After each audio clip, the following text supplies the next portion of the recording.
അധികം ഇൻട്രൊഡക്ഷൻ ഇല്ലാതെ തന്നെ നിങ്ങൾ പലരും അറിയും. പാസ്റ്റർ സാംസന്റെ സഹധർമ്മിണിയായ sister Sravanthi Samson.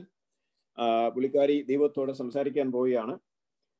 Sister Sravanti is a theological graduate from NTC and also from Union Bible Seminary. She has served 7 years as the associate pastor and 9 years as the women's pastor at Holy Spirit Baptist Church in Andhra Pradesh. Currently, she is serving as a pastor with Assemblies of God in Morgantown, West Virginia. And we are highly honored to have you, dear sister, Pastor, Sister Sravanti. Please go ahead and take the podium. Thank you, Brother Alex, for giving this opportunity. And I also thank Pastor Stephen and Pastor Auntie, and also Dr. Alex and family and all the church members of ICAG.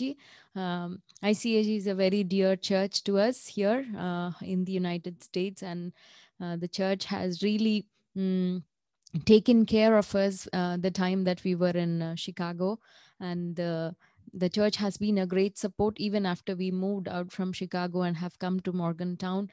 And thank you for all your prayers. I believe that you have all been praying for us, and thank you so much for all your prayers and all the support that you give by calling and talking to us and praying for us and remembering us in your family prayers, and sometimes for the occasions you call and find out what we are doing, how we are doing, and how the ministry is going on. Thank you so much for all the love and support that Pastor Stevenson and family and the whole ICAG family is giving to us. I greet you all in the matchless name of our Lord and Savior Jesus Christ. It's an honor to be in this prayer team and prayer group and speak something from that the Lord has laid upon my heart. Let's turn in our Bibles without looking much. Let's turn in our Bibles to John chapter 16 verse 33. John chapter 16 verse 33. I'm reading it for us. I have told you all this so that you may have peace in me. Here on earth you will have many trials and sorrows, but take heart, because I have overcome the world. I'm reading it again. John chapter 16 verse 33. I have told you all this so that you may have peace in me. Here on earth, you will have many trials and sorrows, but take heart, because I have overcome the world. Today, I want to speak something about not the particular words that I read, but here Jesus Christ mentions that here on earth you will have many trials and sorrows, but take heart, because I have overcome the world. So I want to speak about suffering. This is not a new concept to any of us, right?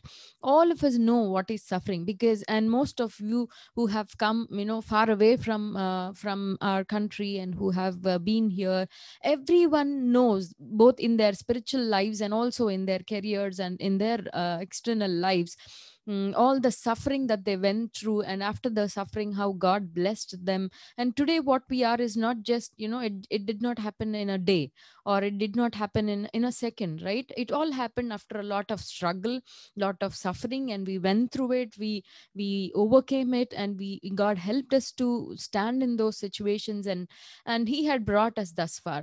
And if we talk about suffering, this is a particular time where everyone is suffering, right? Most of the people, whether they are in the United States, whether they are in other country, whether in India, all over the world, I think this period has been a very tough period for all of us, because COVID-19 has struck most of the areas of every part of the world, right? Either if it is the finances of the country, or leadership, or people are not having jobs, people have lost many of their dear ones.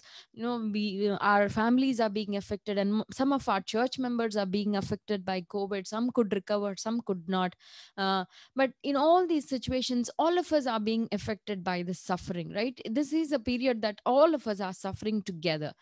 So every religion talks about suffering, not just Christianity, but all religions talk about suffering, right? All of us know we come from a land where we have lot of religions, and some of the religions talk particularly about suffering, right? Buddhism talks about suffering and says that all the suffering is because of the desires that a person has. So if there is no desire, then there will not be suffering. And Hinduism also talks about suffering, saying that suffering is because of our actions that we have done, either in the past or in the present.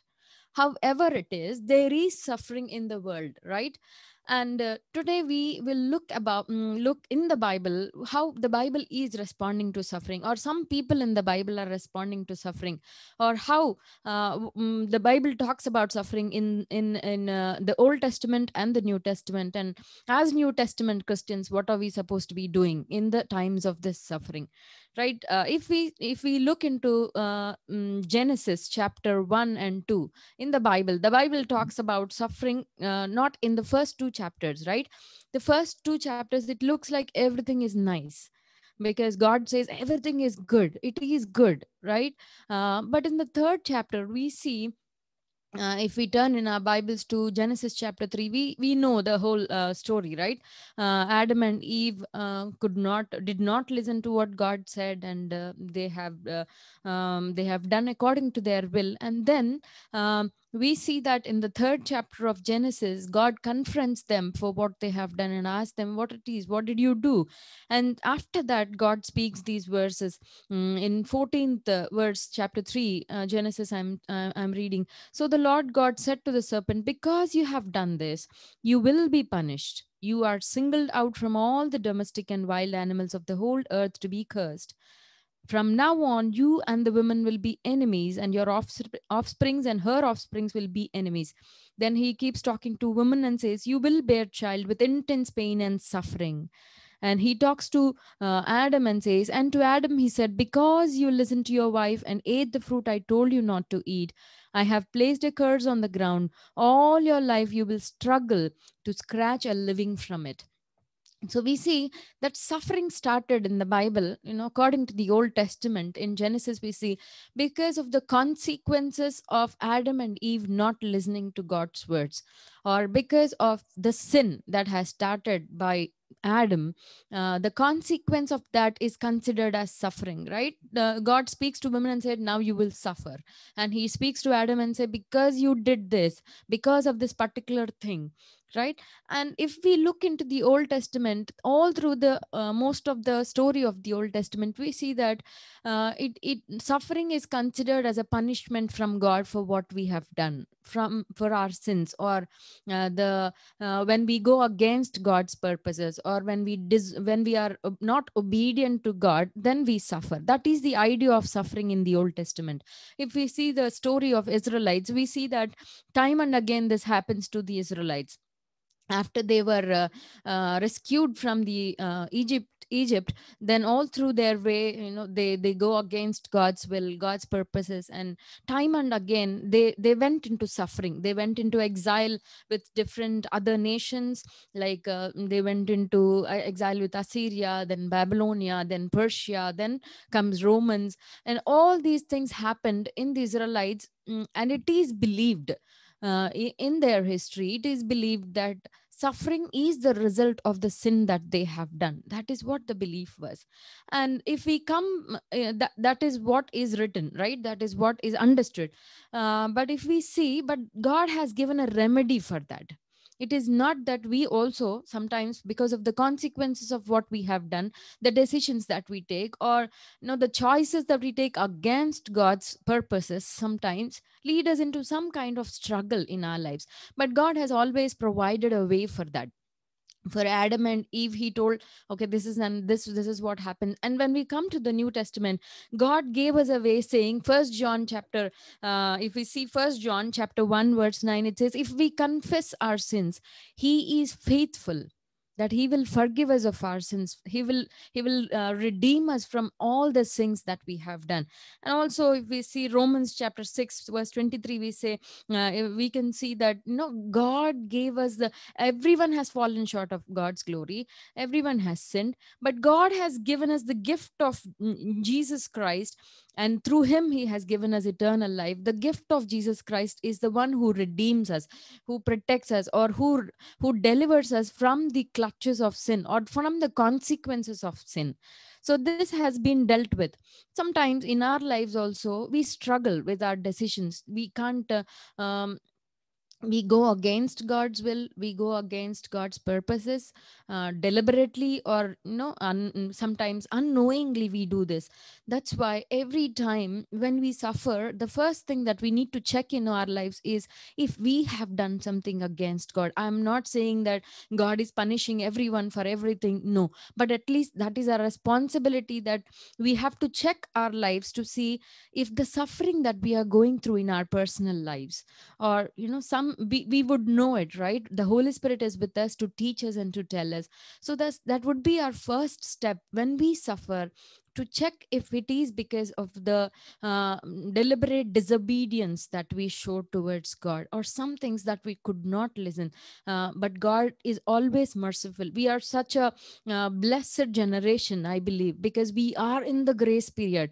God has given us so much grace that we can't even, it is we can't repay back for what God has done. So grace is so abundant. So when we suffer, as it is said in the Old Testament, let's check our lives sometimes when we suffer, if that is because of our disobedience in our lives, and let's confess it before God, and let us be redeemed from it. So if we go to the book of Job, also talks so much about suffering. But the book of Job, we see a different perspective altogether, because Job says that he is innocent, and his friends, I'm not going into the detail of each chapter, but his friends, three of his friends, say maybe you did something wrong, that's why you are suffering. They also tried to put in the Old Testament idea that they have, that people suffer only because they sin. But in Job's case, we see a different thing altogether. He says that he's innocent, and towards the end of Job, we see also that God says that he's, I mean, not clearly exactly says, but God tells his friends, what you said is wrong about my servant, and what you did is wrong. So in the book of Job, we read and we understand the book of Job, if we read through the book of Job, that even innocent people suffer. So that means suffering is, it is not just because of sin, but suffering is there in the world, whether it is innocent people, whether it is people who are sinning, or whether it is a bad person or a wicked person. Suffering is the way of life. That it is a part and parcel of life. That's what the book of Job says, right? When Job talks to God, and God does not answer his questions, but God really talks to him in a complete different manner. We see, if we look into Job chapter 38 and all, 38 following, we see God teaching him so many things. Many a times when we suffer, when we don't sin, or when there is nothing wrong in us, we've been good in our Christian lives, we are following God's commandments, we're going to church, we are attending prayer meetings, but still there is suffering in our lives, right? At times we get frustrated like Job did. He keeps asking God, why am I suffering? You have to answer me, Lord. You have to tell me why this suffering in my life. But God, we see, gives a real different answer to Job. He says, I'm reading a couple of verses mm, from Job chapter 38. Here, God says, in verse 2, he says, who is this that questions my wisdom with such ignorant words? Brace yourself, because I have some questions for you, and you must answer them.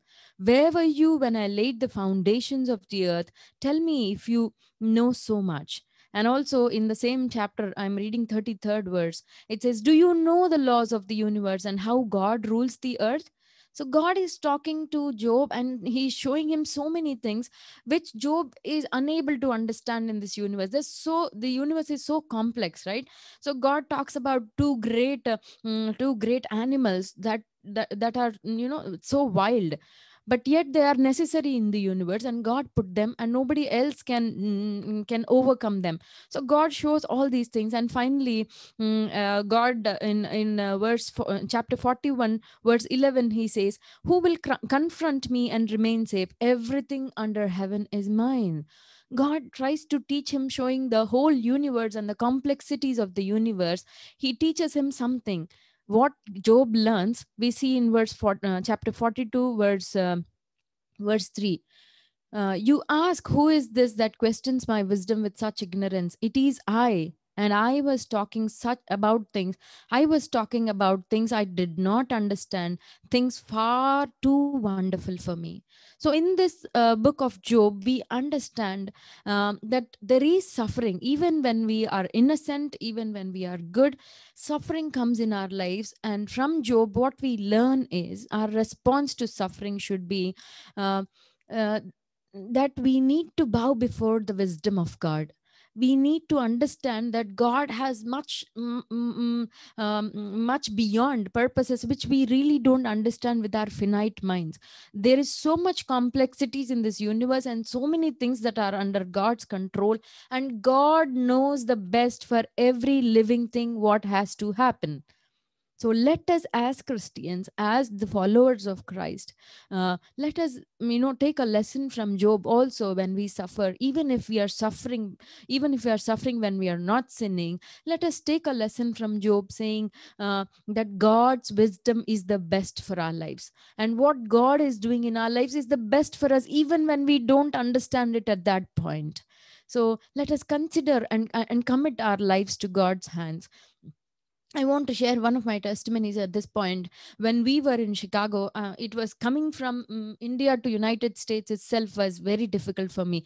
Pastor Auntie also spoke to me initially, and they told, how difficult it is to come here. But God has given us the opportunity, and Pastor Uncle spoke to me and said, don't give up. Stay focused on God and keep praying. God will have a purpose for you here. And we were little bit, I was personally little bit getting adjusted with the situations, with the studies, and with I have coming to ICAJ has given a good community. I could meet people, and people were so much loving, and they were so acceptive, and all these things were happening. But suddenly Pastor Samson's course was over, and we had to move to Morgantown. I really did not understand why God was shifting us so immediately to a particular place where we don't know anybody. And after we came here, things have been tough. I'm not comparing myself to Job, but I'm saying sometimes we really don't understand God's purposes. But if we believe in the wisdom of God, and if we believe that God's wisdom is the best for our lives, we can't think of our lives better than God. We feel sometimes we do, but let us remember that God's wisdom is the best. As I started leaning upon God, as Isaiah talks about, those who lean upon God will have the peace in their hearts. So as we started praying, this is a very tough place that we came. There's so much against Christianity. There's a good group of people living here, and not everybody, most of them whom talk to do not like us talking about Christianity or talking about any religion against what they want to follow. So it has been a tough journey, but God has been with us, and he is teaching us he is teaching us some lessons that we ought to learn. And I believe at this point, I believe that in God's wisdom, this is the best for us. Maybe if we would have gone to some other place, we don't know what would have happened. We can't see the end, but our God is the God who sees the end from the beginning. So let us, when we suffer, or when we go through some situations in our life which we do not understand, let us trust in the Lord's wisdom.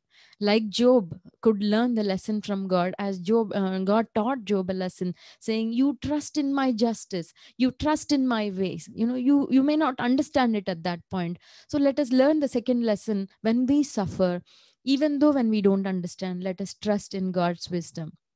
Right? When we come to the New Testament, I spoke two things. The Old Testament talks about suffering as a punishment. If at all we are suffering because of our sin or because of our disobedience, let's ask the Lord to forgive our sins, and let us set our things right with God. And secondly, if we don't understand why we are suffering, sometimes we don't. So let us believe and trust in God's wisdom, because that is the best for our lives.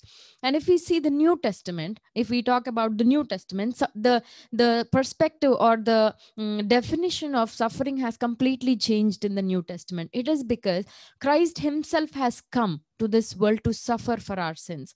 If Old Testament is about justice, New Testament is about love. This is all about God himself sending his son for our lives to suffer as a suffering Christ, so that through his suffering we are victorious. That's what is the verse that we have read. Jesus Christ says, you will have suffering, but I have overcome the world. That's what the New Testament, in the New Testament we believe. And also let us read a few verses which will give us a clarity of how as New Testament Christians we are now. Let us read Romans chapter 5 verse 3. I will read for us Romans chapter 5 verse 3. Romans chapter 5 verse 3. I would like to read a little bit before also. Therefore, since we have been made right in God's sight by faith, we have peace with God because of what Jesus Christ our Lord has done for us. Because of our faith, Christ has brought us into this place of highest privilege where we now stand, and we confidently and joyfully look forward to sharing God's glory. We can rejoice too when we run into problems and trials, for we know that they are good for us. They help us learn to endure, and endurance develops strength of character in us, and character strengthens our confident expectation of salvation. Here, there is an entire different understanding of suffering in our Christian lives. As a New Testament Christian, Paul here puts forward an understanding that says, when we are suffering, the suffering is good because that suffering is helping us to grow in Christ. Right here, it is not about sin, or it is not about, it's not just about God's wisdom, but here, after Christ suffered for us and redeemed us, it is in a writer's word, it is to partake in the redemptive work of Christ. As Christians, when we are suffering, in this verse we read, as New Testament Christians, why we are suffering, or the reason for our suffering, or the our attitude towards suffering should be that it is for our personal growth. That's what Paul says. When we are suffering, what we need to understand is that it is increasing our perseverance. It is helping us grow in Christ. It is helping us to become more like Christ. Right? It is helping us to do much more better things for God. It is helping us to see, to become less of ourselves or less of our nature, and to become more like Christ-like nature. That is why that's what suffering is described, or that is, the purpose of suffering in our lives is, in the New Testament, is to become more like Christ.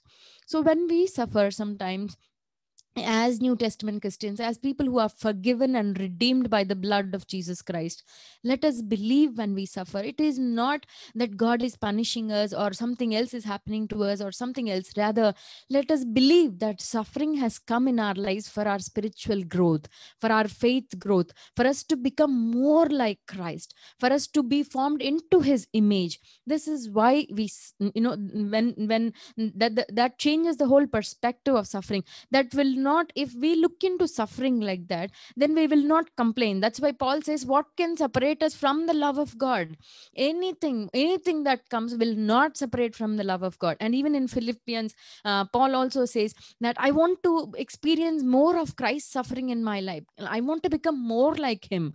Right? So as Christians, when we suffer, let us check this, whether we are growing like Christ, whether we are becoming like Christ or not in our lives. And also, in another verse, it is said, 2 Corinthians chapter 1 verse 3 to 4, it says, 2 Corinthians chapter 1 3 to 4, there's another purpose of suffering in our lives. 2 Corinthians chapter 1 and verse 3 to 4.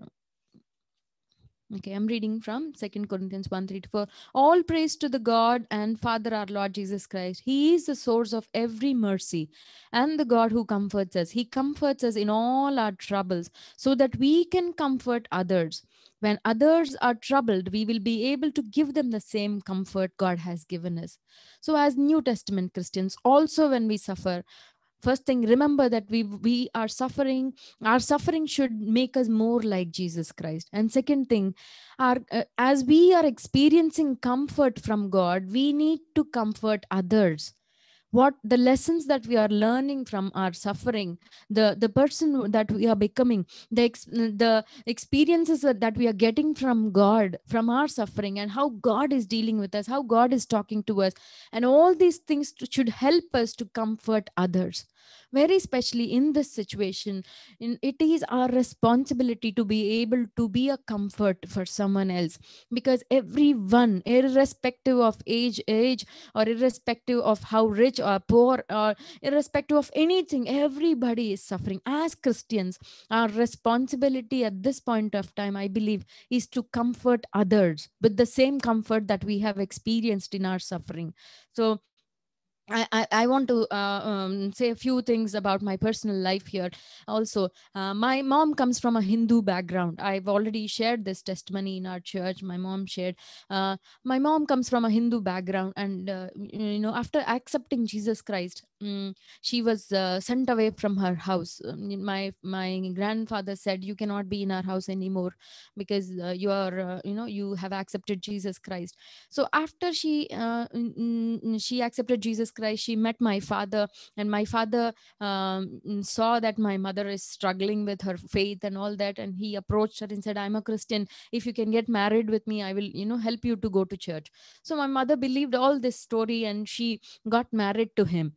But after her marriage, after she came out her house, believing that she is able to get married to a good person who will be helping her to grow in Christ. Finally, she understood, after she got married, on the third day of the after marriage, she understood that he is the president of the atheist community which was there in his place. So then that was a shock to her, and suffering after suffering after that, neither she had family nor she had anybody to take care of, and my father wasn't taking her to church. Among all these things, that suffering helped her to grow much more in Christ, to be stronger in her faith, to be stronger in her faith, in her prayer life. And she's been praying for 10 complete years. She prayed. And once when she conceived my brother, she asked God, "Lord, I want to go back to my family, but I cannot go myself. You have to make a way." Then God said, "I'm going to give you a son."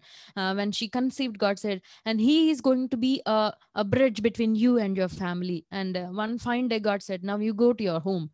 So when my mom entered her house, like, she knocked at the door, and my grandmother saw that she is carrying, and she talked to my grandfather, and my grandfather said, "I will not talk to her, but she can live in this house, as long as she gives birth to a baby and all that." So that's how God opened the way for her to go to her father's place. And after 2 years, she conceived with me. And that time when she conceived, she prayed that, "Lord, give me a child who will bring her father into saving knowledge of Jesus Christ." And I was a sick child, and when a great lady, prayer filled lady, prayed for me, I was healed, and that's how my father came into Jesus Christ. She suffered a lot for the sake of her faith. But how God has really blessed her today is, like, both of her children are in ministry, and her husband is serving the Lord with a good church, and all of us are serving the Lord. This suffering helps us to partake in the suffering of Christ, and to bring people to Christ also. So let us believe that when we suffer, as the New Testament church, let us believe that it is for us to grow in Christ likeness, and also it is for us to comfort many people, to bring many people into the saving knowledge of Christ. The salvation that we have experienced, we have to help them, or we have to share with them, that they can also experience that great salvation and can be comforted by our Lord and Savior. So this is all about what the Bible talks about. I just concised everything and said. So three lessons that we have learned today. If the suffering that we are going through is because of our sin, let us confess our sin and rectify our lives. If we do not understand why we are suffering, let us, from Job, let us commit our lives to God's wisdom and say, "Lord, your wisdom is the best, and I trust in you."